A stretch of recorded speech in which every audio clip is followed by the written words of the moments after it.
Ouçamos a leitura do Salmo 85, que é uma oração por avivamento dos filhos de Corá, ou de Coré. Favoreceste, Senhor, a tua terra, restauraste a prosperidade de Jacó, perdoaste a iniquidade de teu povo, encobriste os seus pecados todos. A tua indignação reprimiste-a toda, do furor da tua ira te desviaste. Restabelece-nos, ó Deus da nossa salvação, e retira de sobre nós a tua ira. Estarás para sempre irado contra nós? Prolongarás a tua ira por todas as gerações? Porventura não tornarás a vivificar-nos, para que em ti se regozije o teu povo? Mostra-nos, Senhor, a tua misericórdia e concede-nos a tua salvação. Escutarei o que Deus, o Senhor, disser, pois falará de paz ao seu povo e aos seus santos, e que jamais caiam em insensatez. Próxima está a sua salvação dos que o temem, para que a glória assista em nossa terra. Encontraram-se a graça e a verdade, a justiça e a paz se beijaram. Da terra brota a verdade, dos céus a justiça baixa o seu olhar. Também o Senhor dará o que é bom, e a nossa terra produzirá o seu fruto. A justiça irá adiante dele, cujas pegadas ela transforma em caminhos. Queridos, especialmente o verso 6,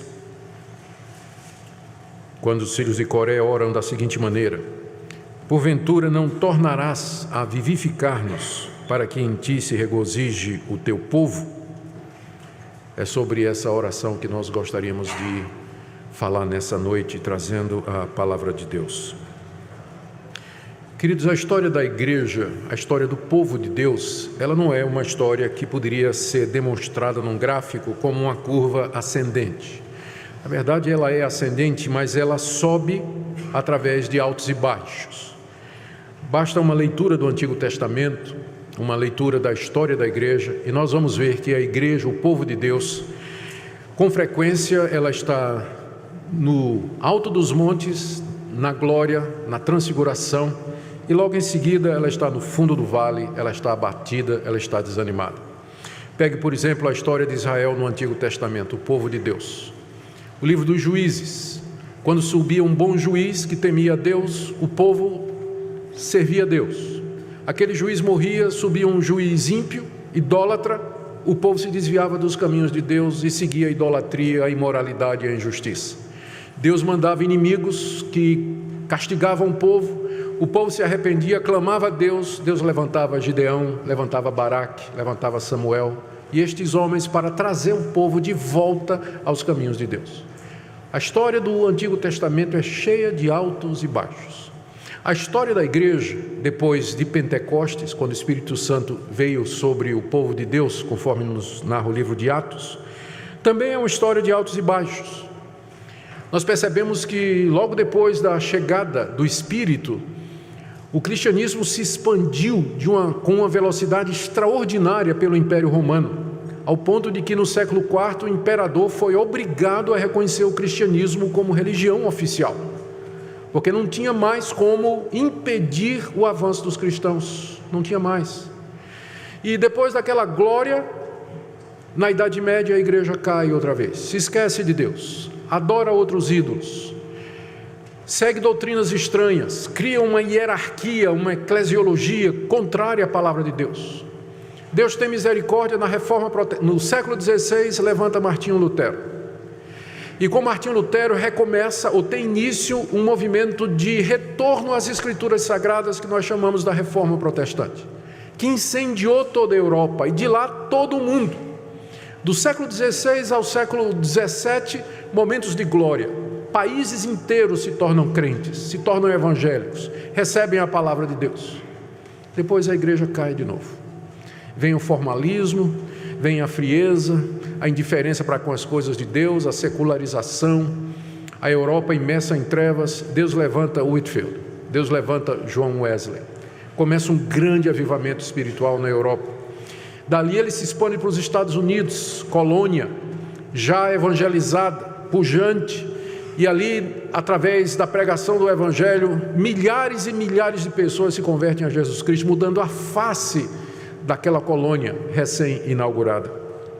Depois, outra vez, o declínio. Entram heresias como unitarismo, universalismo, socinianismo de volta.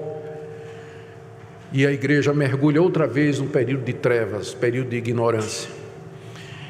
E Deus, no século XIX, traz o que é chamado do segundo grande avivamento, que varreu os Estados Unidos. Multidões reviviam, igrejas lotadas, conversões aos milhares, cidades transformadas. Depois, outra vez, a igreja começa a se secularizar, como nós estamos vendo nos Estados Unidos. Foi feita uma pesquisa recente sobre os evangélicos nos Estados Unidos. Quantos achavam que pecado era coisa séria? A pergunta era, você acha que o menor pecado merece a condenação de Deus? Quase 80% diz não. Não tem consciência de pecado, não tem convicção de pecado. Outra pergunta, você considera que o cristianismo é a única religião verdadeira do mundo? Mais de 50% dos evangélicos disseram, claro que não. Em declínio outra vez. A história da igreja é marcada por altos e baixos, bem como a nossa própria história, não é verdade? Como indivíduos. Nós podemos lembrar de dias, de épocas, em que o amor e o deleite nas coisas de Deus era tão intenso em nossa vida. Quando a gente tinha prazer em abrir a Escritura, ler a Bíblia, gastar tempo em oração com Deus, e de repente aquilo passou, virou rotina, nós nos acostumamos, nós não sentimos mais as mesmas coisas, não experimentamos mais com a mesma intensidade aquelas coisas e entramos num declínio espiritual. Por fora nós continuamos a mesma coisa, continuamos a vir à igreja, continuamos a cumprir os nossos deveres, continuamos a dar nossas contribuições, mas já não há mais aquele primeiro amor no nosso coração. O que Deus faz para trazer os indivíduos e a igreja de volta ao caminho dele é o que nós chamamos de avivamento espiritual. E é exatamente isso que os autores do Salmo estão pedindo a Deus aqui, nesse Salmo. Esse Salmo foi escrito numa situação em que era preciso uma intervenção de Deus. Ele foi composto depois do retorno dos filhos de Israel do cativeiro. Deus tinha sido misericordioso, bondoso para com a nação de Israel. Eles foram libertos do cativeiro da Babilônia, voltaram para a sua terra. Havia uma grande euforia no começo, uma grande alegria, a sensação de que Deus tinha sido favorável, que Ele tinha restaurado a sorte do seu povo.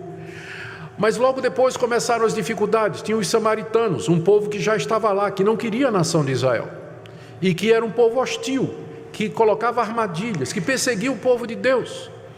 Eles perceberam que ainda eram vassalos do império babilônico, agora era o império medo-persa.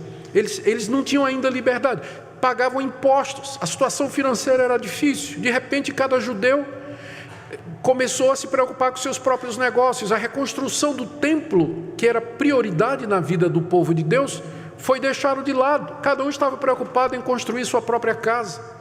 A reconstrução das muralhas de Jerusalém para a proteção da cidade foi deixado de lado também. É nessa época que Deus levanta Ageu, Zacarias e Malaquias para chamar o povo de Deus de volta ao primeiro amor. E é nessa época que esse salmo é composto. Ele é um salmo pós-exílio. Ele é composto pelos filhos de Coré, que eram levitas, que serviam a Deus em muitas atividades no templo. Sensíveis à situação espiritual, eles elaboram esse salmo que era para ser cantado pelo povo de Deus. O salmo começa com o reconhecimento dos favores de Deus, versos 1, 2, 3 e 4. Aqui eles dizem: Senhor, o Senhor nos favoreceu, o Senhor nos restaurou, o Senhor nos perdoou, encobriu os nossos pecados, reprimiu a sua indignação e se desviou do furor da tua ira. Nós reconhecemos isso. Os salmistas estão se referindo ao retorno do cativeiro. Eles sabem que Deus fez isso, eles estão felizes, estão reconhecidos por isso. Mas eles sentem que precisa de algo mais. Parece que a ira de Deus ainda continuava sobre o povo, porque o povo estava voltando aos antigos pecados que deram origem ao cativeiro. Estavam se misturando com as mulheres pagãs, estavam cometendo idolatria, estavam oprimindo o pobre e o necessitado. Por isso eles pedem do verso 4 até o verso 7, restabelece-nos, ó Deus. O Senhor já nos trouxe de volta aqui, mas o estado espiritual do teu povo precisa de cuidados. Restabelece-nos, retira de nós a tua ira. Faz a pergunta no verso 5, o Senhor ficará irado conosco para sempre, por todas as gerações? Nós sabemos que o Senhor está irado com os nossos pais, por isso o Senhor os levou para o cativeiro, mas o Senhor vai ficar irado sempre conosco? Tire a sua ira de nós, tenha misericórdia de nós. E aí no verso 6 vem a pergunta, porventura o Senhor não vai tornar a nos vivificar, para que em ti se regozije o teu povo? Essa pergunta que é uma oração. Será que o Senhor vai nos deixar continuar assim? O povo esquecido do Senhor, o povo ocupado com suas coisas, a tua obra sendo relegada a um plano secundário, teu povo vivendo de maneira irregular, será que o Senhor não vai fazer alguma coisa? É a pergunta que eles estão fazendo aqui. E aí no verso 8, o salmista diz, eu vou escutar o que Deus disser. Ele fez a oração, ele descarregou o coração, aliviou a sua angústia diante de Deus. E agora ele diz, eu vou esperar a resposta de Deus, eu vou ver o que Deus vai me dizer. Verso 8, pois ele vai falar de paz ao seu povo. E aí do verso 9 até o final do salmo, vem a resposta de Deus, na forma do futuro, do passado profético. Aqui Deus diz que a salvação dele está próxima. No verso 10, que a graça e a verdade e a justiça e a paz irromperão, a verdade brotará da terra, a justiça do céu. No verso 12, o nosso Deus dará o que é bom, a nossa terra produzirá o seu fruto, a justiça irá adiante dele. A resposta que eles têm de Deus é que Deus haveria de restabelecê-los, fortalecê-los, atender à oração e conceder aquilo que o salmista pede. O meu objetivo nessa noite é entender exatamente o que é isso que está sendo pedido aqui, não tornarás a vivificar-nos, se isso se aplica para nós hoje, e se ao orarmos pela mesma coisa, quais são os critérios e cuidados que nós devemos ter. Então vamos começar fazendo essa pergunta, o que é que está sendo pedido aqui? O que é que exatamente os salmistas têm em mente quando eles dizem no verso 6, não tornarás a vivificar-nos? Aquilo que se pede em si já é a resposta. O salmista está pedindo uma vivificação. A palavra que nós temos aqui no hebraico significa vida, mesmo a vida biológica, a vida física. Quando alguém pede uma vivificação, como é o caso aqui, está pressupondo de que existe morte, que houve um declínio, que houve um decaimento da vida espiritual, senão não tem necessidade de pedir uma vivificação. Então, os salmistas, os filhos de Coré, eles estão conscientes de que o povo de Deus, da sua época, estava numa situação de morte espiritual, de abatimento espiritual, de esfriamento, de coma espiritual. Por isso que eles pedem vida. Eles pedem que Deus visite o seu povo e traga vida espiritual àquelas pessoas. Talvez aqui a melhor explicação que nós temos é do livro do profeta Ezequiel, do verso 37. Passagem bastante conhecida. Desculpa. É o profeta, isso mesmo, 37. O profeta tem uma visão de um vale de ossos secos. E o Espírito Santo está sobre ele, verso 1, o leva até um vale cheio de ossos, um vale grande, muitos ossos. E Deus então pergunta para o profeta numa visão, acaso esses ossos podem reviver?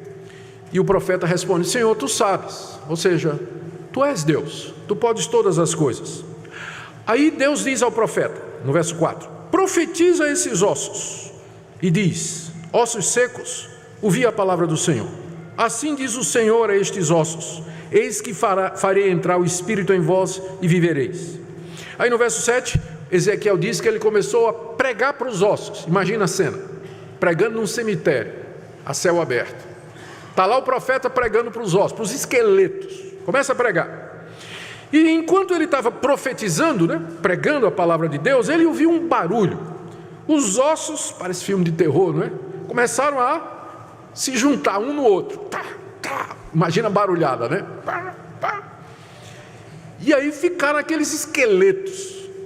E ele olha, diz o verso 8, e de repente começa a surgir os tendões. Não deve ter sido uma visão meio que macabra, né? Mas os tendões começam a surgir. E aí por cima do tendão vinha carne, e veio pele, e veio olho, e veio unha. De repente Ezequiel está diante de um exército de pessoas. Porém, veja o final do verso 8, não havia neles o Espírito. Eles estavam vivos e não estavam. Quer dizer, eles não estavam mais como ossos secos, mas também não estavam vivos. Estavam lá. E Deus então diz no verso 9, profetiza ao Espírito, filho do homem, e diga, assim diz o Senhor, vem dos quatro ventos, ó Espírito, e sopra sobre estes mortos, para que vivam. E no verso 10, Ezequiel diz que fez o que Deus mandou, profetizou, e o Espírito entrou neles, e viveram, e se puseram em pé um exército sobremodo numeroso. Essa foi a visão de Ezequiel. E Deus então explica a Ezequiel, esses ossos aí é o meu povo, é a casa de Israel, é a minha igreja, é isso que representa. Eles estão dizendo assim, não temos mais esperança, estamos exterminados, não valemos mais nada, chegamos no fim, não faz mais sentido, desânimo, morte, desespero. Portanto, Deus diz a Ezequiel, vai ao meu povo e profetiza, eu vou abrir a sepultura de vocês e vou fazer vocês sair dela, povo meu, e sabereis que eu sou o Senhor, quando eu abrir a vossa sepultura e vos fizer sair dela. Verso 14, porém em vós o meu Espírito, e vivereis, e vos estabelecerei na própria terra, e sabereis que eu, Senhor, disse isso e eu fiz. É isso que os salmistas estão pedindo a Deus. Deus, o povo está aqui na terra, nós temos o templo, nós vamos ao culto, nós trazemos os nossos dízimos, nós trazemos os nossos sacrifícios, as nossas ofertas, mas não tem vida, não há vida, é uma formalidade, é algo externo. Será que o Senhor não vai nos vivificar como antigamente, para que nós tenhamos alegria em Ti? Então, meus irmãos, avivamento nada mais é quando Deus visita o seu povo, trazendo vida, revivificando o seu povo que antes está no estado de mornidão, de decadência, como um grande exército em pé, mas que não tem espírito. É quando Deus então vem nos abençoar e nos trazer de volta a um estado de vida espiritual, como sempre deveria ser. Então é disso aqui que nós estamos falando. Quando nós falamos de avivamento, nós não estamos falando necessariamente de grandes reuniões barulhentas com manifestações físicas extraordinárias, porque pode acontecer tudo isso. Lembra que os ossos estavam dançando, pulando, se encaixando? Pode ter tudo isso e não ter vida. Então, quando nós pensamos em avivamento, nós temos que pensar no que acontece no nosso coração quando o Espírito de Deus vem sobre nós com poder e autoridade e opera em nós de uma forma intensa. É disso que nós estamos falando. Então, deixe-me tirar algumas... Vamos aprender aqui dessa oração do salmista no verso 85, no capítulo 85, verso 6. Vamos aprender algumas coisas a respeito dessa oração. A primeira delas que eu preciso dizer para vocês é que é correto a gente orar por um avivamento. É verdade que tem havido muitos abusos na história dos avivamentos, tem havido muitos exageros e mais recentemente se confunde avivamento com o movimento pentecostal ou neopentecostal. Há pessoas que se chamam de avivalistas, há pessoas que são convidados para produzir avivamento, há pessoas que agora ligam avivamento à prosperidade financeira e à solução de todos os problemas, à realização de sinais e prodígios. São coisas que não estão na palavra de Deus. E por isso quem conhece a palavra de Deus, quando ouve a palavra avivamento, já fica, De que é que estamos falando aqui? Então, nós não podemos jogar fora a água suja e o bebê junto. Nós temos que jogar fora só a água suja e guardar o bebê. Então, tem abusos? Tem exageros? Tem. Mas isso não quer dizer que não exista o verdadeiro avivamento espiritual, e é correto nós pedirmos por ele, como aqui o salmista está fazendo. Eles estão pedindo a Deus uma vivificação no povo de Deus. Então é justo que nós façamos isso. Primeiro, quando as circunstâncias mostram que a vida espiritual está quase extinta. Quando nós percebemos em nós mesmos que nós estamos formais, que nós fazemos as coisas mecanicamente, que nós não temos mais o deleite nas coisas de Deus, o prazer nas coisas de Deus, que o pecado não é uma coisa tão odiosa para nós, que a gente está aprendendo a conviver com o pecado, que a gente começa a arrumar desculpas para os atos errados que a gente faz, que arrependimento, eu não me lembro a última vez que eu me arrependi e que eu me quebrei diante de Deus por causa dos meus pecados. A vida de oração declina, a gente faz orações daquele tipo formal, né? De manhã quando acorda, obrigado pela noite, dá um dia abençoado, amém, vamos trabalhar, tal, na hora do almoço, Senhor, obrigado pelo alimento que o Senhor me dá em nome de Jesus, tal. Então, está na hora de fazer essa oração aqui, ou quando a igreja em si, coletivamente, ela começa a dar sinais de declínio, não há conversões, o culto é uma rotina, é monótono, os louvores não partem do coração, o pessoal canta, e durante o culto está lá no WhatsApp, né? Está lá, trocando mensagem. Não tem deleite na palavra de Deus. Cristo não está sendo exaltado. O espírito de oração da igreja está no nível mais baixo. Parece que os crentes deixam de orar. Não tem interesse em buscar a Deus em oração. O nível espiritual está lá embaixo, o nível moral. Os nossos filhos se desviam, não estão mais seguindo o caminho do Evangelho. Eles estão vivendo como o mundo vive. Os casais se separando por qualquer coisa, cometendo adultério, vivendo uma vida de imoralidade. Os jovens namorados indo para a cama com a namorada e o namorado, e parece normal. Então, quando chega nessa situação, está óbvio que a igreja está precisando de um avivamento. E aí é justo a gente orar e dizer a Deus: não tornarás a vivificar-nos, para que em ti se alegre o seu povo, teu povo. Quando essas coisas acontecem, elas são evidências muito claras de que nós temos que clamar como os salmistas estavam clamando quando eles viam a situação do povo de Israel. No Salmo 119, Salmo de Davi, 11 vezes Davi diz: vivifica-me, vivifica-me, vivifica-me, 11 vezes.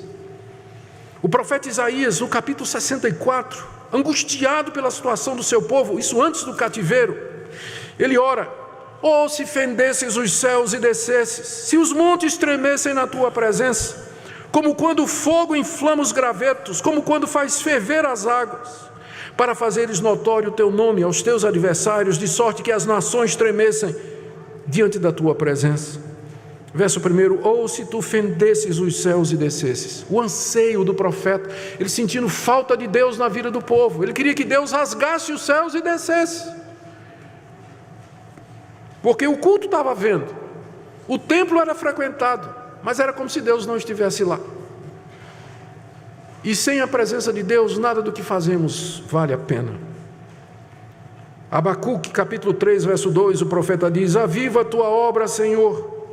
Jesus nos ensinou sobre a vinda do Espírito Santo e que nós devíamos pedir que Deus nos enchesse dele, exatamente como Paulo mais adiante, Efésios capítulo 5, verso 18, ele diz assim: enchei-vos do Espírito, enchei-vos do Espírito. Então, meus irmãos, está correto, apesar dos abusos e exageros que tem nessa área, nós pedirmos que Deus nos vivifique, que Ele nos dê mais do Seu Espírito Santo, que Ele nos encha do Seu Espírito Santo. Eu preciso explicar aqui que eu não estou dizendo que o Espírito de Deus já não está na igreja. Desde o dia de Pentecostes ele veio estar conosco, ele está com o povo de Deus, mas uma coisa é o Espírito Santo estar presente aqui, outra é ele estar atuando com sua plenitude em nós, Porque é possível entristecer o Espírito, é possível apagar o Espírito, é possível resistir ao Espírito. São 3 expressões que nós encontramos nas cartas do apóstolo Paulo. Não entristeçam o Espírito, não apaguem o Espírito e não resistam ao Espírito Santo. Se ele está dizendo isso, é porque é possível que a igreja faça isso, pelos seus pecados e indiferença. Então uma coisa é termos o Espírito Santo, outra é ele nos ter completamente, ele nos encher, ele nos dominar. Então é lícito que nós oremos e digamos a Deus: ó Deus, não tornarás a vivificar-nos, para que em ti se alegre o teu povo. Segunda lição que nós precisamos tiramos dessa oração, é que ao orarmos por um avivamento, nós temos que lembrar que quem aviva é Deus. Isso pode parecer uma bobagem que eu estou dizendo, uma repetição ou uma afirmação de um fato que já é conhecido, mas parece que não é tão bem conhecido assim. Avivamento não pode ser produzido por homens, embora haja pessoas que considerem isso possível. E aqui eu quero citar o nome do bem conhecido Charles Finney. Finney era um ministro, um pastor presbiteriano que viveu nos Estados Unidos no século XIX. E Finney foi, aonde Finney pregava, as multidões vinham ouvi-lo pregar. E muita gente professava a fé em Jesus Cristo diante do ministério de Finney. Finney tinha uma teoria que depois virou um livro que chegou no Brasil, publicado pela editora Betânia. O título é, eu não sei quem lembra desse livro, Avivamento, a Ciência de um Milagre. A tese de Finney é que um avivamento não é um milagre, mas é simplesmente o resultado do uso dos meios corretos, como plantar. Se você plantar uma semente no terreno fértil e você aguar aquela semente, ela vai produzir fruto. Transpondo, se nós nos humilharmos, confessarmos os nossos pecados, nos arrependermos, mudarmos a nossa vida, Deus certamente vai mandar avivamento. É a lei da causa e dos efeitos. Avivamento é como você plantar. Se você planta, se você semeia, você colhe.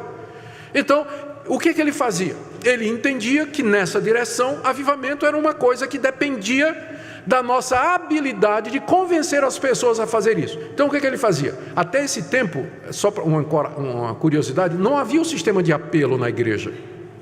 Não tinha um sistema de apelo. O apelo era feito durante a pregação. Aí Finney, porque ele acreditava que avivamento era uma coisa que podia ser produzida, então ele pregava, conclamando as pessoas ao arrependimento, e ele dizia: você tem que se arrepender agora. E quem quer se arrepender, vai sentar aqui nesse banquinho. Era o chamado Banco dos Penitentes. E as pessoas então eram convidadas a vir sentar no banquinho, porque essas pessoas estavam dizendo que elas queriam se arrepender e mudar de vida, e o avivamento haveria de vir sobre ela. Os discípulos de Finney foram mais longe. Eles iniciaram um processo de produzir decisões. Então, na hora do apelo, a organista toca uma musiquinha, cria um clima emocional para você mover o coração do pecador. Em casos de cruzadas evangelísticas, a equipe era instruída que na hora que o evangelista começava a fazer o apelo, quem quer aceitar Jesus vem à frente, eles se levantavam e desciam. Porque aí a pessoa, você sabe como é a multidão, né? Quando a gente diz assim, vamos fazer alguma coisa? Quem quer ser o primeiro? Levanta um, aí levanta 30. Então a orientação, e eles não achavam que estava fazendo nada errado, já que a pessoa pode se converter, já que a pessoa pode mudar, já que ela pode se arrepender por ela mesma, então o trabalho do pregador é convencer e persuadir os seus ouvintes a tomar uma decisão. Foi quando começou o sistema de apelo na igreja, antes não tinha. Conta uma história de Charles Spurgeon, que batizava centenas de pessoas por ano na sua igreja. A igreja dele tinha 5, 6 mil membros. Nunca fazia apelo. Ele pregava e na segunda-feira ele estava no gabinete pastoral para quem quisesse conversar a respeito da pregação. Spurgeon morreu, um pastor foi escolhido para ser o substituto. E esse pastor era discípulo mais ou menos de Finney. Eu segui as ideias. Logo no primeiro sermão ele fez apelo. A igreja toda estranhou. Ele fez apelo. Quem quisesse salvação que viesse à frente.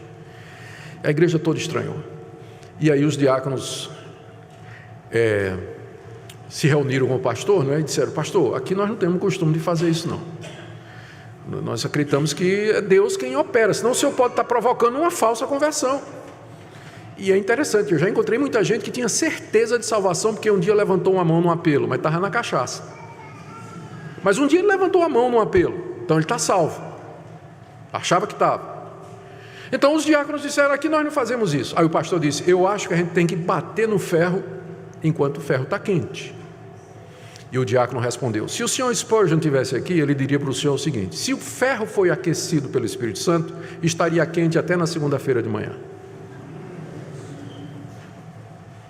Mas a partir do ministério de Finney, então se pensou que avivamento era uma coisa que podia ser produzida. E a ênfase dos pregadores passou a ser trabalhar as emoções e a vontade das pessoas para que elas tomassem uma decisão. Finney, embora ele se declarasse presbiteriano, mas ele era um semi-pelagiano, ou seja, ele não acreditava em depravação total. Ele acreditava que o ser humano, embora marcado pelo pecado, ele ainda podia tomar decisões em prol de Deus, e que nos cabia estimular essas decisões. Então, ao orar aqui, voltando ao Salmo, tudo isso foi para enfatizar esse ponto. Avivamento, ao orar aqui, o salmista diz assim: porventura não tornarás a vivificar-nos. No hebraico está a palavra atá, que é o pronome tu, literalmente está assim: não tornarás tu a vivificar-nos. Tu. E ao orar assim, os salmistas estão reconhecendo que quem aviva é Deus. É Deus. Nós não podemos produzir um avivamento. Nós podemos orar por isso, nós vamos orar. Me lembro a passagem bíblica do Monte Carmelo, quando Elias enfrenta os profetas de Baal. O Deus que é verdadeiro vai responder com fogo. O Deus podia ter descido fogo do céu de qualquer jeito, podia, mas Elias o que é que fez? Ele matou o bezerro, cortou a lenha, arrumou o altar, colocou tudo em cima, e Deus respondeu com fogo. Nossa tarefa é preparar a lenha, e a de Deus é descer com fogo. Mas nós não podemos fazer o fogo descer quando a gente quer e do jeito que a gente quer. Nós podemos nos preparar, podemos pedir, mas lembrando que essa obra é uma obra soberana de Deus. Quando a gente esquece isso, nós criamos uma expectativa que traz profunda angústia. Eu creio que o que manteve Martin Lloyd-Jones durante dezenas de anos pregando sobre avivamento na Catedral de Westminster, lá na Inglaterra, em Londres, e ele nunca viu um avivamento na igreja dele, mas durante anos, eu creio que foi mais de 30 anos em que ele foi pastor na capela de Westminster, ele pregava sobre avivamento regularmente, orava por isso, e ele não viu um avivamento nos seus dias. Eu imagino se Lloyd-Jones acreditasse que avivamento poderia ser produzido pelo ministério dele, esse homem estaria deprimido, seria mais um pastor na lista dos que se suicidam.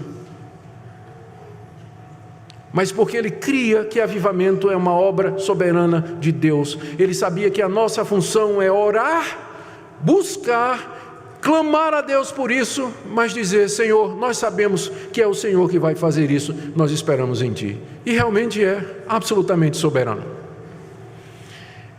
Eu já contei aqui para vocês uma história que uma vez eu preguei numa igreja, eu estava gripado, quebrado, não tive tempo nem de preparar o sermão da noite, eu era convidado, pregador convidado. Preguei a minha devocional que eu tinha feito em Mateus, que nós temos que confessar nossas faltas uns aos outros. E preguei 15 minutos e sentei procurando um buraco para me esconder. Foi o pior sermão da minha vida. O pastor ia acabar o culto, um diácono levantou a mão lá no meio da igreja, numa igreja presbiteriana, pensa aqui na heresia, né? Levantar a mão assim no meio da, né? Eu posso falar? O pastor Heber César, que era pastor na época, né, disse: pode vir. Foi lá no Recife. Aí o diácono veio à frente e disse: pastor, eu vi aqui o que o pastor Augusto disse, eu queria pedir perdão ao senhor, eu tenho falado muito mal do senhor, aqui na igreja, eu queria que o senhor me perdoasse. O pastor ficou assim meio que sem jeito, não tive nem o que falar, porque aí uma menina se levantou: se eu posso falar também? Aí virou para outra menina que estava do outro lado da igreja, disse: fulana, perdão pelo que eu fiz com você. Aí começou a fila de gente para pedir perdão. A reunião foi até meia-noite. Eu nunca vi isso. Nunca eu tinha visto isso na minha vida, de pastor presbiteriano. Aquela coisa extraordinária. Eu fiquei tão animado. Imagina qual foi o sermão que eu preguei na minha igreja no próximo domingo? Sabe qual foi o resultado? Zip, zero, nada.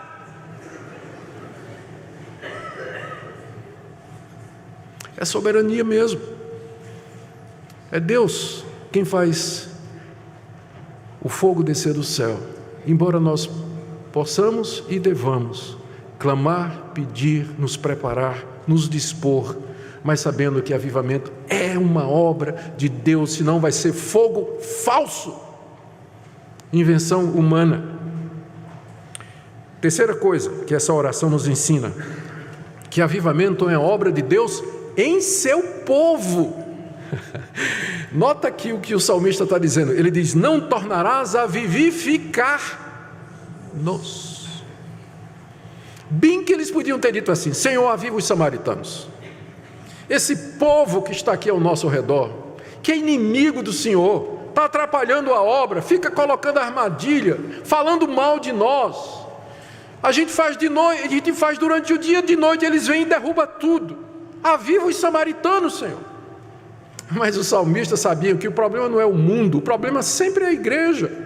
O mundo é o que o mundo é, está posto no maligno. O problema é o povo de Deus. Então é por isso que o pedido de avivamento é para a igreja, não é para o mundo. Senhor, aviva a Rede Globo que pare de passar novela, né? Aviva aquele pessoal, Senhor. Acaba com... não, as eleições de hoje já praticamente foram a resposta de oração para isso, mas tudo bem.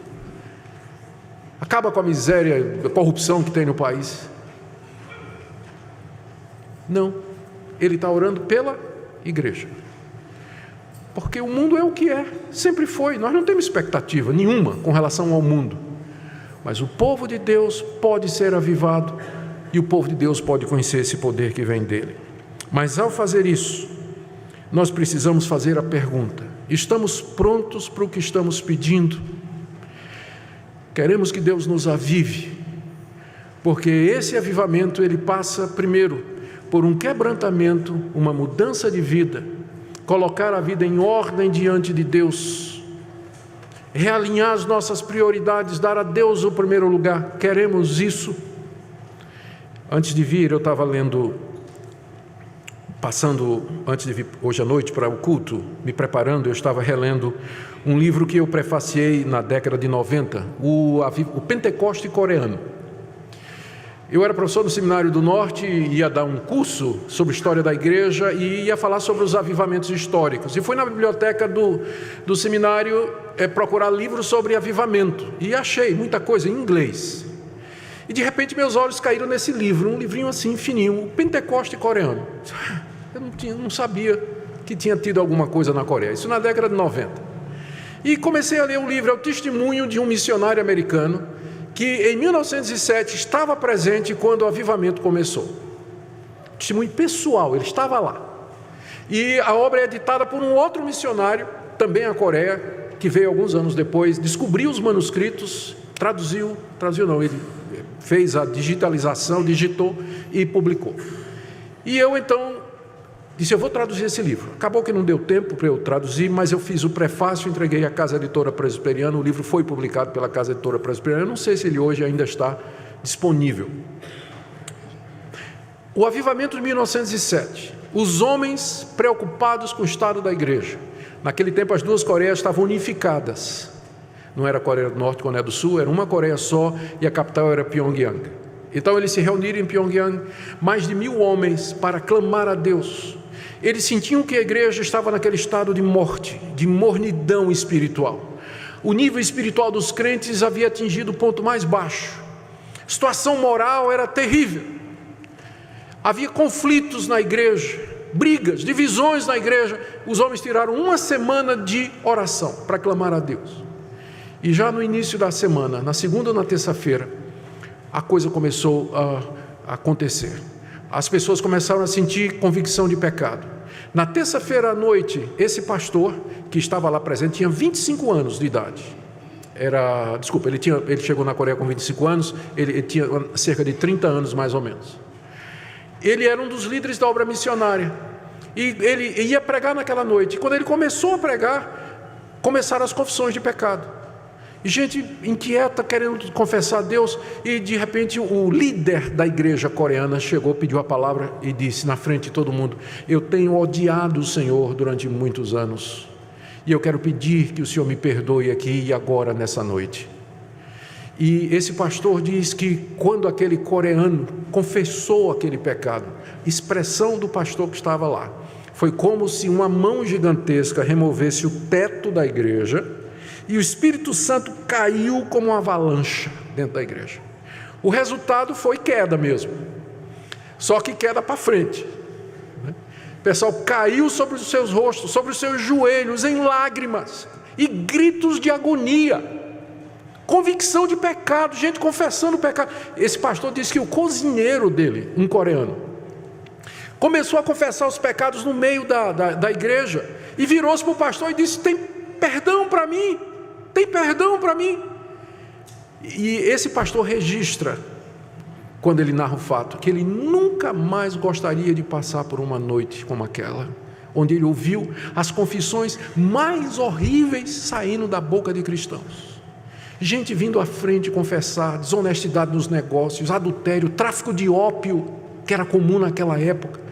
Coisas horríveis foram confessadas naquela noite, de fazer qualquer um corar de vergonha, choro, no meio de choro de agonia. E ele disse que tinha gente que ficava batendo no chão, gente que batia a cabeça no chão, de agonia de alma, desesperado.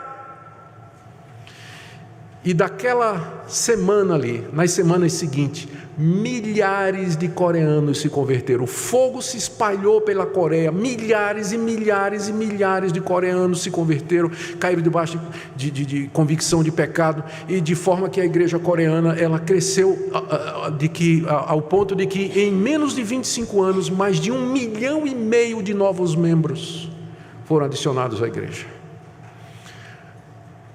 Queremos isso? Eu sei que a gente quer a glória do avivamento, mas ele começa com isso aqui. Ele começa com Deus mexendo na minha vida e na sua, porque para que ele dê vida, é primeiro que ele nos convença que nós estamos mortos, e é o Espírito Santo que nos convence do pecado, da justiça e do juízo. Primeiro vem a cruz, depois a glória, primeiro a morte, depois a ressurreição. É isso que nós temos que perguntar, se é isso que de fato nós queremos, porque avivamento é uma obra de Deus no povo dele, não é lá fora não. Os efeitos vão ser sentidos lá fora, mas começa em nós. Deixe-me ir para a quarta coisa sobre avivamento. Nós temos que lembrar, quando nós oramos, que isso aqui é algo que Deus fez muitas vezes já na história da igreja. Note que o salmista diz aqui, volta aqui, no Salmo 85, verso 6. Olha a pergunta: porventura não tornarás a vivificar-nos? O que esse tornarás aí significa? Que o salmista está pedindo a Deus que faça de novo. E teve isso antes? Claro que teve. É só ler a história de Israel. O que aconteceu no tempo do rei Davi, do rei Josafá, do rei Asa, do rei Ezequias. Momentos de glória, quando pelo Espírito de Deus o povo fez uma reforma, jogou fora os ídolos, abandonou a religião de Baal, se converteu a Deus. Leiam os relatos do Antigo Testamento. Os salmistas, eles conheciam a história de Israel, eles sabiam que Deus já tinha feito isso antes. Então é por isso que eles dizem: não tornarás a vivificar, porque o Senhor já fez isso antes, nós queremos que o Senhor faça de novo. Eles não estão pedindo nada novo, eles estão pedindo apenas que Deus repita o que Ele já fez antes, e é exatamente o que nós fazemos hoje, só que nós temos uma vantagem sobre eles de 3.000 anos de história. Nós sabemos de Pentecostes, nós sabemos da Reforma, nós sabemos do avivamento do século XVIII, sabemos do grande avivamento do século XIX, nós sabemos de avivamentos na China, na África do Sul, na Coreia. Então hoje nós estamos em até melhor condição de orar isso aqui: porventura não tornarás a vivificar-nos, porque o Senhor já fez isso antes em outros lugares, com outras pessoas, em outras épocas, mas Tu és o mesmo Deus, podes fazer de novo. Podes fazer de novo, não tornarás a vivificar-nos. Portanto, queridos, nós não estamos orando por nada novo, mas pedir que Deus faça o que Ele sempre fez. que Ele visite o seu povo, que Ele tenha misericórdia de nós, que Ele ouça as nossas orações, que Ele nos salve e os nossos filhos. Quinta coisa, nós temos que, ao orar, lembrar o motivo correto pelo qual nós devemos orar por um avivamento. Veja, o verso 6 outra vez.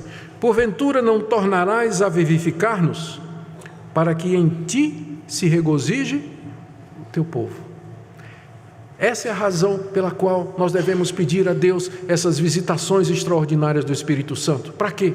Para que o povo de Deus se alegre em Deus, não tanto no que Deus pode dar, prosperidade, saúde, resposta aos meus problemas, às minhas angústias, mas pelo que Ele é. Senhor, nos aviva, para que nós nos alegremos em Ti. A alegria em Deus é o fundamento da vida cristã, não é, irmãos? O gozo da salvação, a alegria da salvação, a alegria de nos relacionar com Deus. Quando nós temos a alegria de viver na presença de Deus, nós conseguimos enfrentar a crise financeira, nós conseguimos enfrentar a doença, nós conseguimos enfrentar as adversidades da vida, porque nós temos uma fonte de alegria superior, que não pode ser defraudada, roubada, privada de nós, porque ela está na glória, é o nosso Deus. Então a alegria em Deus é o tesouro mais precioso da igreja. Quando a igreja perde a alegria em Deus, os cultos perdem a graça. Vir à igreja, ser crente, perde a graça.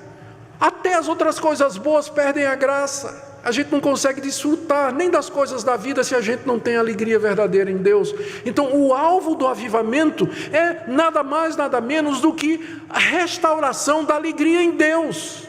Satisfação e deleite espiritual em nosso Senhor Jesus Cristo, que é o que falta aos crentes. Porque se eles tivessem alegria e deleite em Deus, eles não iam falar tão mal dos outros, eles não iam murmurar e reclamar da vida, eles não se deleitariam tanto com as coisas desse mundo, porque o deleite deles está em Deus. Mas exatamente porque falta esse gozo, essa alegria em Deus, é que eles vão procurar outras alegrias aqui nesse mundo, no sexo, no dinheiro, no próprio trabalho, fazendo do trabalho um ídolo e outras coisas. Mas essa é a razão pela qual nós devemos querer avivamento. Não é para sermos poderosos, para vermos coisas, sentir coisas extraordinárias. Se Deus quiser fazer isso, Ele vai fazer. Mas o alvo do avivamento é esse aqui: para que em ti se regozije o teu povo. Para que o teu povo outra vez tenha alegria verdadeira. Oh, meus queridos, essa é a alegria que nós deveríamos experimentar e ter toda a nossa vida. Última coisa, tem muito mais que a gente poderia dizer, mas eu vou ficar aqui. Nós temos que lembrar que essa vivificação ela é feita mediante a palavra de Deus. Os filhos de Coré sabiam muito bem que todas as reformas e avivamentos que vieram antes deles foram feitos mediante a palavra de Deus escrita e pregada. Como eu disse a vocês no Salmo 119, Davi 11 vezes pede a Deus: vivifica-me. E a maior parte dessas vezes ele diz: segundo a tua palavra, segundo a tua promessa, segundo os teus estatutos. Davi sabia que essa vivificação ela é feita mediante a palavra de Deus. Como no caso do profeta Daniel. Como é que Deus deu vida àqueles ossos? Foi através de quê? Da palavra do profeta. Ele profetizou, pregou a palavra, primeiro para os ossos, depois para os corpos humanos. E o Espírito veio mediante a pregação do profeta. Você não pode separar avivamento da palavra de Deus. Todo verdadeiro avivamento ele tem na base a palavra de Deus. E todo avivamento genuíno produz zelo e valorização da palavra de Deus. E todo movimento que se pretende um avivamento e que se desvia da palavra de Deus ou dá um lugar secundário para a palavra de Deus, não é avivamento. Não é avivamento. Não é. Então, avivamento espiritual e a boa doutrina bíblica, essas coisas andam de braços dados, de mão em mão, lado a lado. Nós não podemos separar. E isso serve para que nós tenhamos um referencial para podermos dizer se de fato é Deus que está atuando ou se nós estamos produzindo um movimento humano. Portanto, irmãos, aqui eu estou aplicando já. Oremos por uma vivificação espiritual. Eu queria que você orasse por você. Ao orar, lembre-se primeiro de dizer: como aquele cântico antigo, a começar em mim, Senhor, começa em mim. Ora por sua vida, examine sua vida, seja sincero diante de Deus se você não está precisando de um avivamento espiritual. Em seguida, ore por sua família, ore pelos pastores. Os pastores precisam de poder espiritual, de vida espiritual para exercer o ministério deles. Ore pelos presbíteros, eles também precisam de vida espiritual para poder exercer o ministério deles. Ore pelos diáconos, pelos líderes, aqueles que foram levantados por Deus para guiar a sua igreja, porque eles precisam de vida espiritual para poder fazer a obra de Deus. Ore pela igreja, pelos membros da igreja, ore por isso. Se você não quiser usar o termo avivamento, use outros termos. Senhor, derrama o teu Espírito, enche-nos do Espírito, vivifica a minha alma, vivifica o meu coração, vivifica as pessoas que eu conheço. Faz com que nós nos deleitemos em Ti, me faz conhecer essa alegria em Deus, esse gozo indizível e cheio de glória, que Pedro chama lá na sua primeira carta, capítulo 1, um gozo indizível e cheio de glória em conhecer a Deus. Segundo, prepare o seu coração, coloque sua vida em ordem, leia muito e medite na palavra de Deus, porque ela é o combustível, é a lenha que vai fazer com que o fogo arda. E acima de tudo, anseie e busque a Deus, anseie e deseje esta alegria, esse deleite nele, que é o bem mais precioso que nós temos aqui nesse mundo. Se nós temos deleite e alegria em Deus, pode vir tudo mais e pode faltar tudo mais, mas nós diremos como Paulo: aprendi a viver contente em toda e qualquer situação, sei estar exaltado e sei estar humilhado, tudo posso aquele que me fortalece. Que Deus nos conceda a sua graça, que Ele desperte em nós o desejo de clamarmos por um legítimo avivamento espiritual no nosso meio. Amém.